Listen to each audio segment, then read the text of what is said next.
拜托你甲我讲几句话就好，你莫走，我甲你跪，我甲你跪，我甲你磕头，我甲你磕头，拜托你。你只要甲我讲一句实在话就好。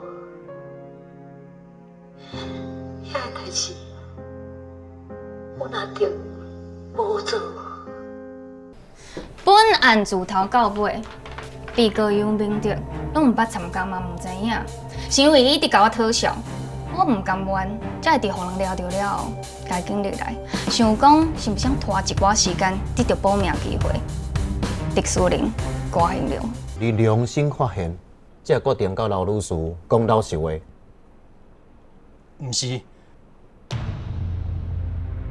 迄一天，明定伊妈足激动的，伊一直逼我，搁甲我跪，我毋知影要安怎啊。后一摆出庭，你的口经验要处理好哦，你若是处理无好势，等下你就知死。我要提醒共同被告，你若是惊你小等下讲的话，会害你家己去受到刑事追诉，还是处罚，证人有权利会当选择拒绝回答。